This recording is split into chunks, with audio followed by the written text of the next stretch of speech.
Hi guys, I'm Miss Myers, and today we're going to start a unit on banned books. So the first thing you need to do is get out your Chromebooks and get onto your student journal. And today's prompt is on the board. It says, what role do books play in your daily life? Do books have the power to change your mind about a topic or influence your behavior? Why or why not? So it's on the board today, and you're just going to respond to that prompt for the next couple minutes. So then I would set an alarm for like 2 minutes and let students journal quietly for 2 minutes before moving on. So when the buzzer goes off, we'll bring everybody's attention back and we'll move on to what is banned books, which is the next slide on the slideshow, and we'll watch this short little video. Since at least 213 BC, and I would play this whole video to the power of the censored to introduce what banned books are and some of the reasons that books have been banned. Since at least and the next slide BC, talks about why are books banned. Books are mainly banned due to content, which involves inappropriate language, sex and sexuality, violence, anti-American messages, or racism. And a lot of the time, books are challenged by people who believe that the content of the book is inappropriate for young children, or the book goes against the religion. So a lot of times the people who are banning these books are banning them from a church library or going into a board meeting and talking about why the book needs to be banned because of the inappropriate content or language. And most of the time, these are people who have very strong religious beliefs, and they think that these books go against their beliefs. So anything that's super violent, anything that has messages against religion or against America, anything that's unpatriotic, anything with racism, a lot of these books that have controversial content are challenged because people think that that's not what kids need to be reading. So then the last slide, and students will have access to this in Google Classroom. They'll be following along. It will be choose a banned book.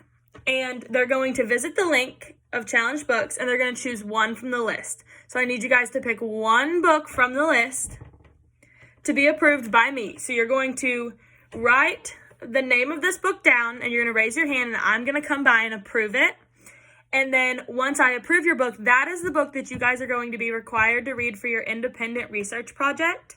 And this is what your whole unit project will be based on. So make sure it's a book that you find really interesting so that you can work on it for the whole unit and not get bored of it. So once you've picked a book from this list or from another list that you find, you're going to raise your hand, and I'm going to come by, write your name down, and write your book down so that we don't have a lot of people doing the same book. So make sure when you pick one, you raise your hand and let me approve it.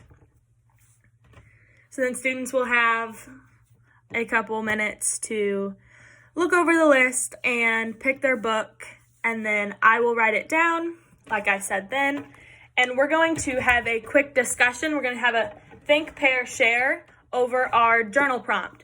So once everyone picks a book, I need you guys to partner up, and you're going to spend about a minute sharing your thoughts on the journal prompt, and then the buzzer will sound, you'll find a new partner, and you'll discuss with them. So you've thought about it, now you're pairing up and you're sharing. So we're going to do this 2 or 3 times, and then we will have a full group discussion about this. So I would set a timer for a minute, let students talk for a minute about the things that they journaled about. This is going to be anything that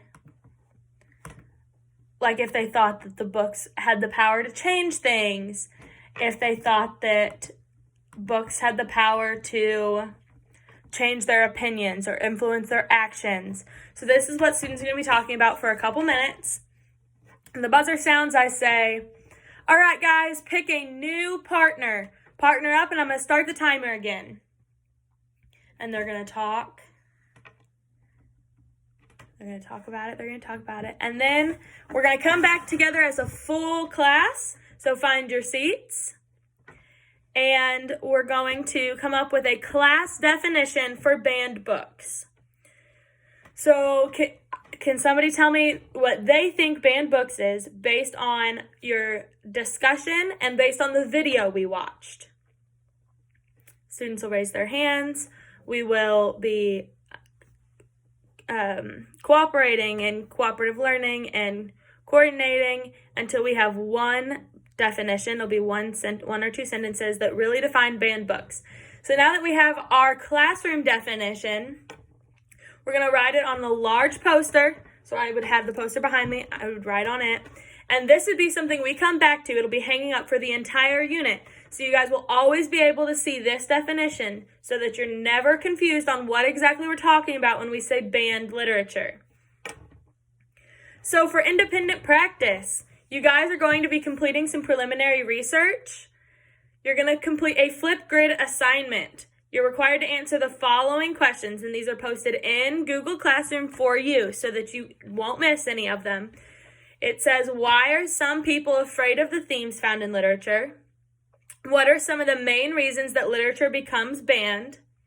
What is your personal experience with banned books? Have you read any of the books on the list? Did you think they should be banned? Do you believe that some books should be banned? Or should it be the person's choice on if they read it? So you're going to create a Flipgrid, which you guys have used before. It's the website. I'll pull it up and let you look at it. Flipgrid. And then we have a code. You sign in. Flipgrid, you sign in. And then you're going to complete the Flipgrid and post it to the thread. And you're answering those questions. Once you have posted yours, you can listen to some of the other ones that your classmates have posted. You can respond through a video. And you're just interacting with each other through Flipgrid, sharing your opinions on why some people are afraid of banned books, what your personal experience is, what some of the main reasons are, and if you believe that books should be banned or not. And you guys are just going to be having a virtual discussion so that your kids who aren't here, who are through Zoom, will be able to interact with you. So I'll give kids the rest of the block to work on this. They're going to be interacting with each other virtually. They're going to be filming this video. And after they've posted it, the end of the lesson will be closed with an exit slip. So here we would be nearing the last 10 minutes of class. All right, guys, now that you've completed your Flipgrid assignment, and if you haven't finished, please make sure that you get that done before you come back for next class. You have an exit slip to complete. And the exit slip is super simple. I just need you to, in Google Classroom, respond to the exit slip prompt. The exit slip prompt is, what is banned literature? And I don't want you to use the exact classroom definition. This needs to be something that you have come up with, a little more detailed than our class definition, that describes what banned literature is, maybe even touching on what you have used in your Flipgrid assignment, maybe some of the reasons books are banned. So this needs to come from your preliminary research in the video we watched, and it should be a little more detailed than the one that we have on the board. So you're going to spend the rest of the hour working on this exit slip. Make sure that you turn it into Google Classroom. This needs to be turned in before you leave at the end of the block. And students will work on that till the bell rings. Thank you.